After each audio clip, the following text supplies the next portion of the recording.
buenos dias. Chomriapsua, assalamu alaikum. When we last left our story, Al-Moin, the son of Sawi, just gotten his ass kicked by Nur-ed-Din after Al-Moin tried to buy Enis-el-Jelis, the slave girl who was purchased by the father of Nur-ed-Din for the Sultan.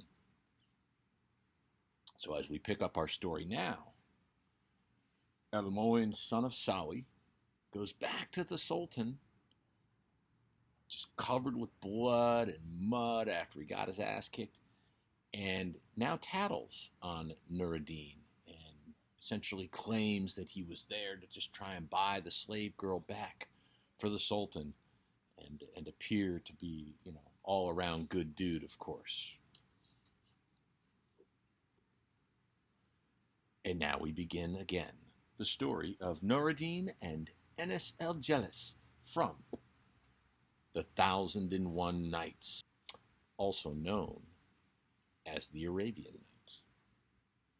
Now when the Sultan beheld his condition, that's the condition of Al-Moin after getting his ass kicked, and had heard his speech, the vein of anger swelled between his eyes, and he looked towards the members of his court who were attending him, whereupon 40 swordsmen stood before him, and he said to them, "Descend immediately to the house of Ali, the son of El-Fadl, the son of Kakan."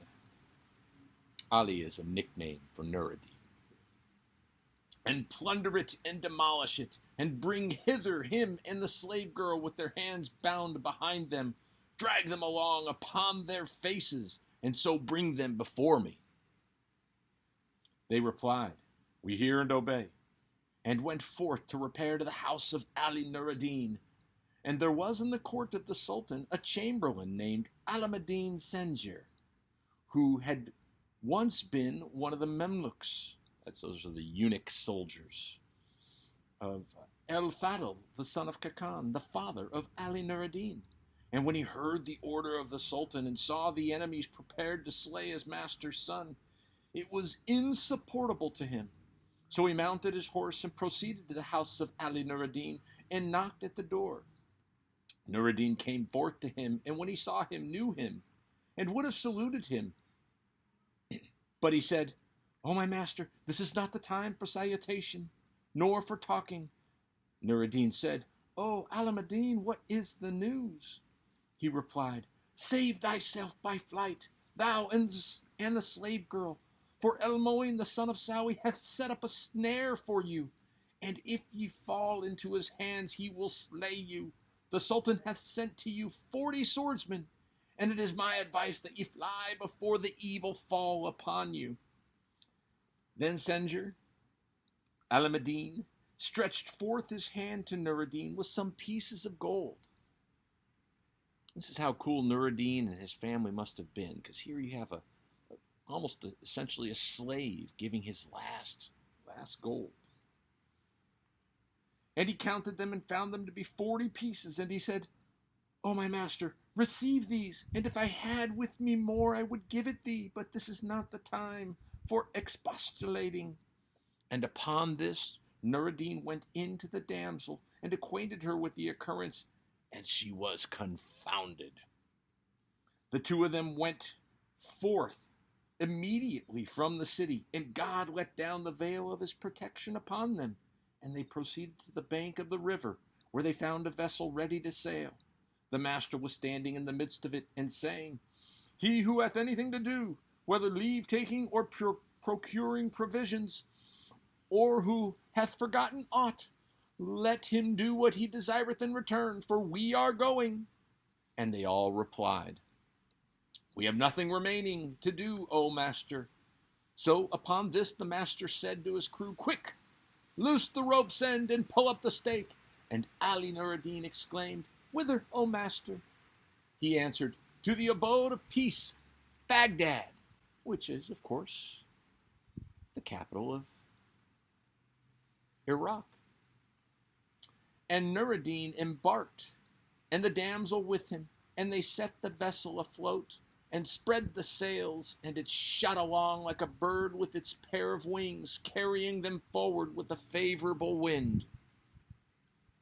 Meanwhile, the 40 men whom the Sultan had sent came to the house of Ali Nur-ed-Din and broke open the doors and entered and searched all the chambers, but without success. So they demolished the house and returned and acquainted the Sultan, who said, "Search for them in every place where they may be." And they replied, "We hear and obey." The Wezir El-Moin, the son of Sawi, then descended to his house after the Sultan had invested him with the robe of honor, and said to him, "None shall take vengeance for thee but myself." And he greeted the king with a prayer for long life, and his heart was set at ease. And the Sultan gave orders to proclaim throughout the city, "O all ye people, our lord the Sultan hath commanded that whoever shall meet with Ali Nur-ed-Din and bring him to the Sultan shall be invested with the robe of honor, and he will give him 1,000 pieces of gold. And he who shall conceal him or know where he is, and not give information thereof, will merit the exemplary punishment that shall befall him." So all the people began to search for him, but could not trace him. Such was the case with these people. And so they're on the run. Now as to Ali Nur-ed-Din and his slave, they arrived in safety at Baghdad, the capital of present-day Iraq. And the master of the vessel said to them, "This is Baghdad, and it is a city of security. Winter with its cold hath departed from it, and the spring quarter hath come with its roses, and its trees are in blossom, and its waters are flowing." And upon this, Ali Nur-ed-Din landed with his slave girl and gave the master 5 pieces of gold.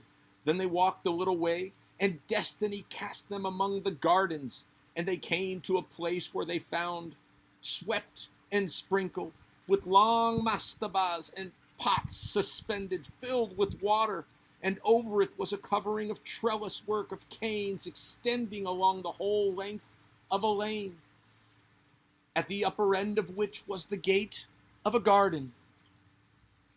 But this was shut, and Nur-ed-Din said to the damsel, "By Allah, this is a pleasant place." This is a pleasant place.